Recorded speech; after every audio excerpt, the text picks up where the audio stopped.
Hello everyone and welcome to a new episode of Towns. My name is Splattercat and I'm happy to have you here with me today. Looking through our little township, there's not a whole lot of things to be completed at the moment. It looks like they've more or less worked through the work queue that we gave them in the last episode. As you can see, most of the houses here have been equipped with all the little knickknacks and kind of bits and bobs and all the little things that they like to have. But a new patch just dropped, so let's talk about what's new here. So first things first, we're going to go to the baking menu, and as you can see there's a few new things, namely the cake, which I'm interested in trying this one out, but they did add sugar to the game as well, as if you look at the ingredients required to make the cake, there's going to be sugar down in there. Unfortunately, we have to make a new map for sugar to apply to our map natively. However, we should be able to get it from merchants, so we'll see how that works. But what really interests me about the cake is that it boosts the happiness of your citizens. So for the first time, we may actually have an effective way without abusing game mechanics to get all of our guys' happiness up. Other things that you can keep an eye on, let's take a look here and see what else there is. The cooking menu hasn't changed much. I've actually kind of run through here. Ham and eggs is new, I believe. I don't think ham and eggs was here before. There it is. And let's take a look at the vanity menu, because the vanity menu seems to have gotten a number of things added to it. We've got some masks here, so we've got kind of wooden tiki masks, we've got rice patty hats, we've got bunny hats, we've got all kinds of random stuff that just add a little bit of fun to the game, and then a full range of bandanas, so if you want your town to be gang affiliated, there you go.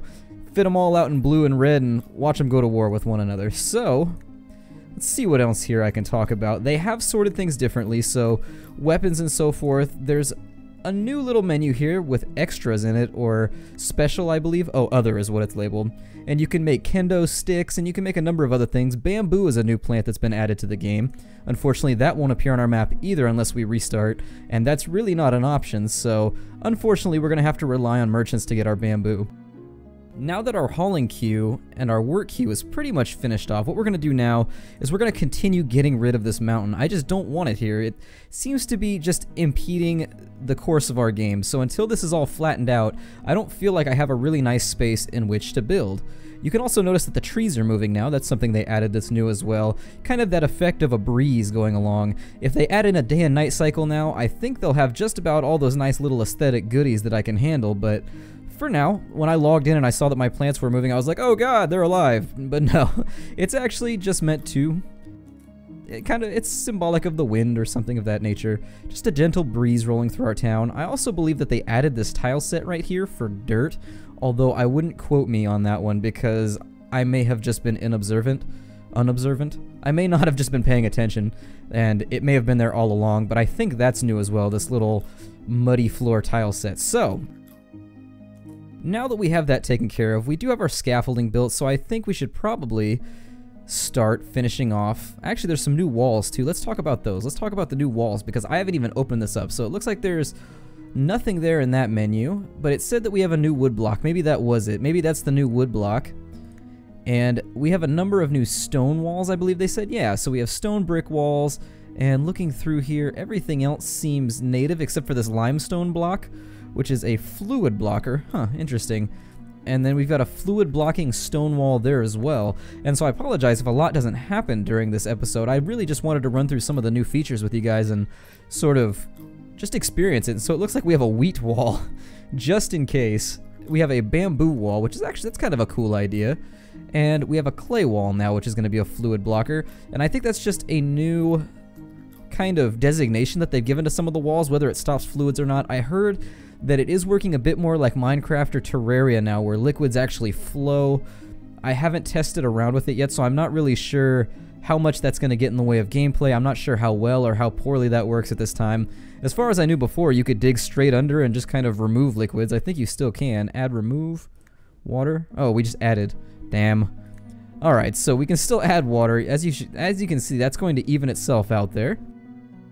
And what do I want to work on today? What should we work on? What do you think, guys? Let's go ahead and we're going to start placing walls for our dining hall, because I feel like having our dining hall taken care of is probably a good idea. I'm going to keep everything uniform, so we're going to use the same wood wall layout. So there we are. And we'll just place those all around there. And we're going to leave the door too high because it looks better aesthetically. Sometimes when you leave it only one high, the door gets cut off midway through. And when that happens, well, I just don't like the way it looks. It tends to bother me. So we'll add the next layer of walls here, and we should see all of our townies skipping into motion, just jumping and kind of taking care of business. And now, what else is there to work on? So we do need to burrow down into the dungeon, and I don't really feel like I have enough space for our tavern at the moment. So I'm going to chop a tree down here, and we're going to make ourselves a temporary tavern. Just kind of a go-to place where we can start getting some of our earlier heroic denizens, some of our earlier heroic presences. And we're going to go down to our zoning menu down here.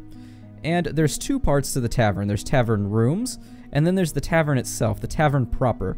Now we're going to put the tavern in first, and it's just going to be little. It's not going to be very large.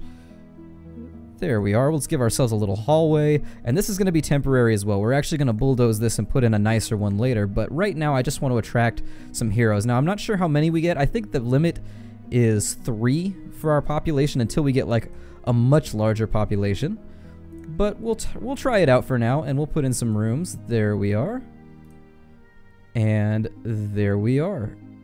And so those aren't properly spaced, not worried about it at the moment.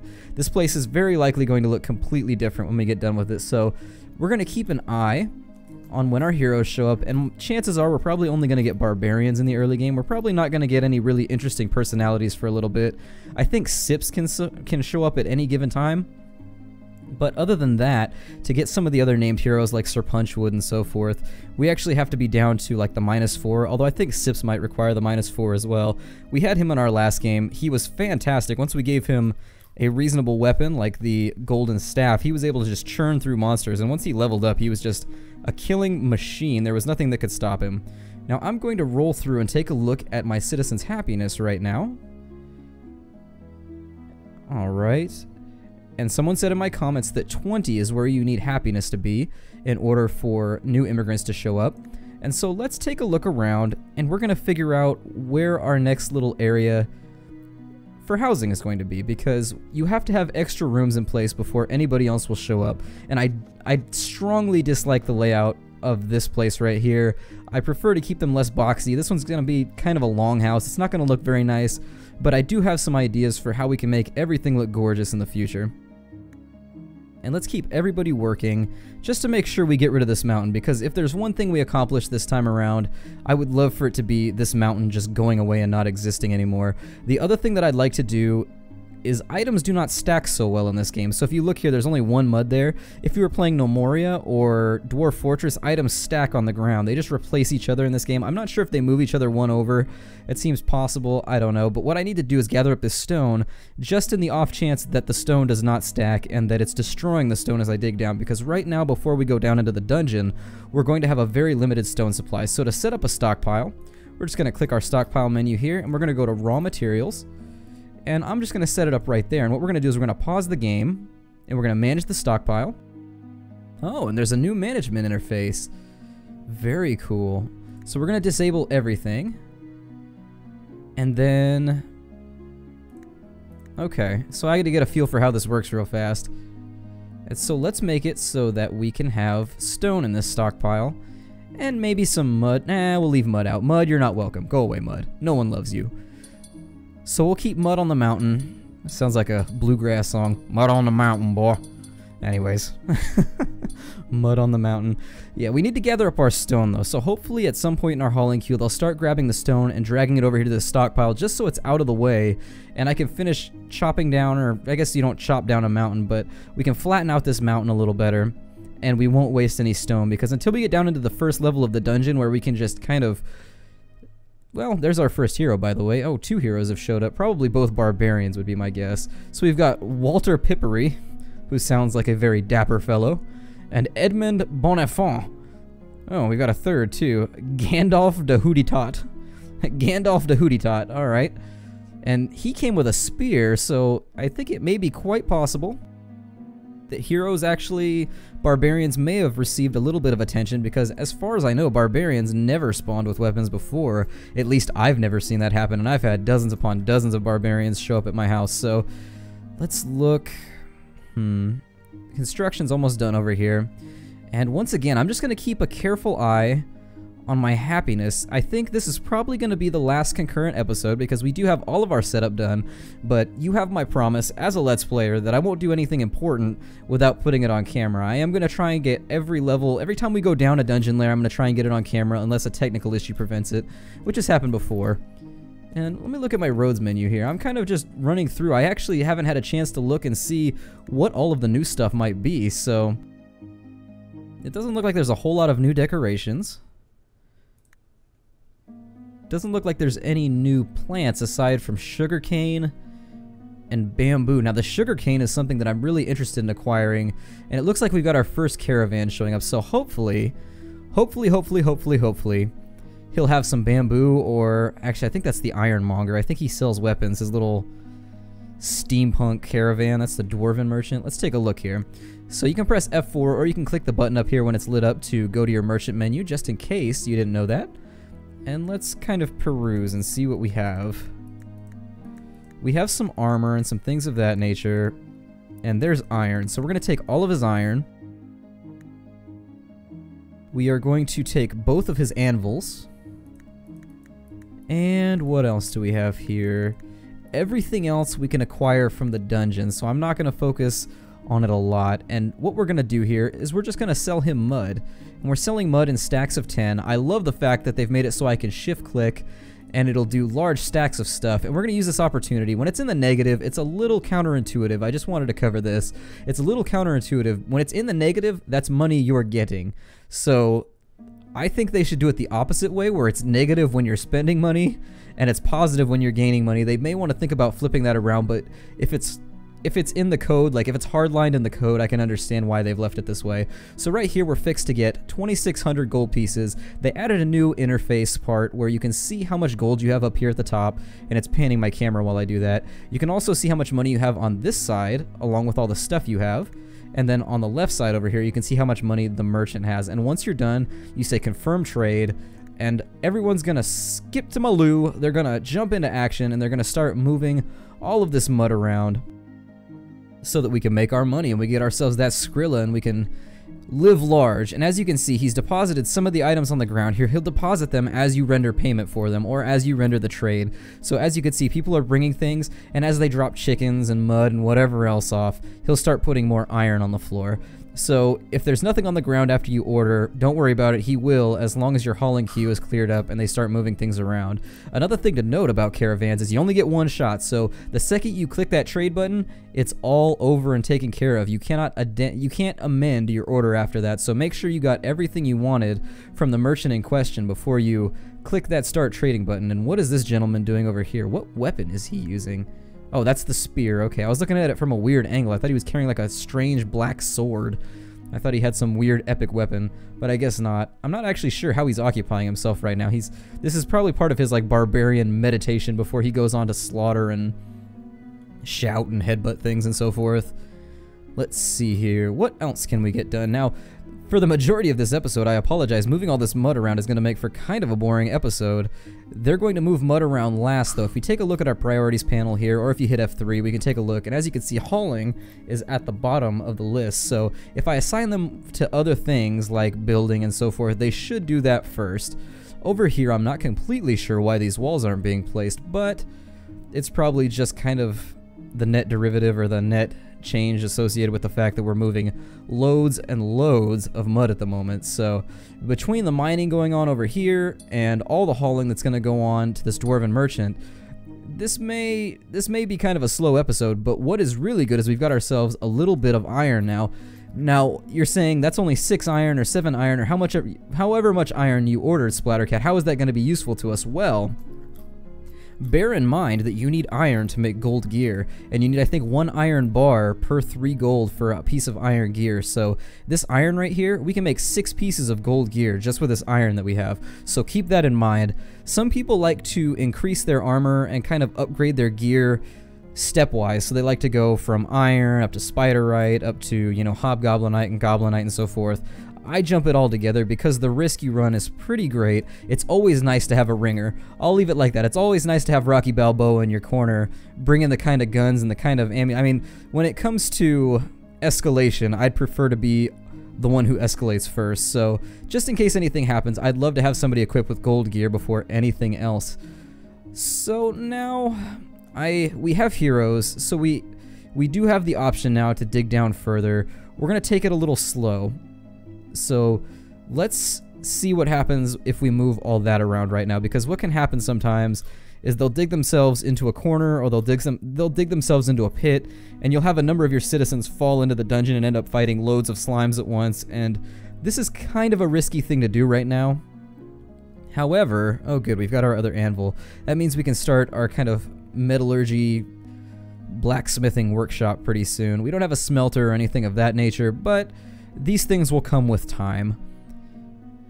Hopefully they'll come along and take care of this digging. If they don't, well, if they don't, I mean, it's all part of our work queue, so hopefully it'll get taken care of. And it looks like we have gained some gold. I'm actually interested in seeing how that number goes up. Okay, so we're actually officially trading for gold right now. As you can see, as they're dropping off mud, the amount of money we have is going up. And I don't know if they nerfed the value of mud. I wasn't looking at how much it was worth. I was just kind of looking at getting rid of it, to be honest. I didn't want to have loads of mud laying around, especially since I think most of this mud is being deleted as we go down the layers. So by the time we get to the bottom, we will have wasted more value in mud. The gold value of mud we will have wasted at that point is going to be so substantial that we could have used it to put ourselves in a better situation. So let's go. We're going to sell all this mud. And as we dig down lower, we'll get more, and then later on we'll use our smelter to make things into glass, because I would like this city to be semi-modern. I'd like us to have windows and other nice stuff, so hopefully we won't look like a medieval shantytown. We will look like a medieval shantytown with windows, perhaps? I don't know. Now, nobody's moved any stone yet either. I do need to fiddle around with the management system. I'm not really completely sure. I actually just noticed that just now, so I think what it goes by is you can open up all of these tabs, and these are all the different kind of genres or types of items. And under materials, we should have stone. There we are. But hauling is last in our queue. Actually, I'm kind of interested in... Let's take a look here and see if hauling to the merchant is higher up in the queue, because it seems like they're focusing on that more than anything. But I don't see any new icons in the task menu, so I think maybe they just... They may not have mentioned it in any patch notes, but it seems like they're hauling and cooking food. As long as the hauling goes to a merchant, it seems like they're doing it first. And we know that we should have about 2,600 gold coming our way. Oh, and what in the hell has happened? All of our gold just vanished. Oh, it used it to buy the anvil, so it's a trade convert. That's interesting. So that's a little look into how the game works. You trade the mud until you have enough money, and then he gives you the new items. So that's kind of an interesting thing to somebody. I used to enjoy programming, so like little things like that that indicate how the inner workings of the game calculate are interesting to me, just kind of mathematically. It looks like we're not running any serious risks of falling into the dungeon here. It's possible, but alright. So we'll keep an eye on that, and what we're gonna do is once we get all this kind of hollowed out, we'll put a stairway here, we'll carve this into a stairway, just so we have a nice little walkway that they can go up and down, and it'll spiral downwards. Last time I built Fort Funsies, I did that in a piss poor way, in that I dug all the way down, then I tried to build a stairway upwards. That was a nightmare. Don't do that. Try to build your stairs as you go downwards, which you would think would be the logical way to do it, but me being Splattercat, and I tend to move at 1,000 miles an hour, just kind of, you know, I'm thinking far too slowly while moving far too quickly, I guess would be my main problem. But right now that hauling and everything else is happening, I'm going to keep this episode short. I'm going to be really honest. Let's keep this episode short, and I will see you next time. My name is Splattercat, and thank you for joining me in the next episode of our Towns LP. I think this is going to be our last concurrent episode, so from here on out, I'm not going to take a couple real-life days in between each episode, but I am going to try and accomplish things before I film, so that every episode actually has a designated goal, or we're trying to accomplish something. Now that we're all set up, I don't feel the need to really walk you through things, so I will see you in our next episode, which will probably be, sometimes I even let like a month go in-game in between episodes, but, you know, I'll try not to do anything substantial without you guys seeing it on camera. Like when I dig down into the dungeon here, I would like to break into the dungeon with you guys on camera, so that's just the example. I'm going to try not to do anything important off camera. Thanks again for watching, and I hope you'll take care out there.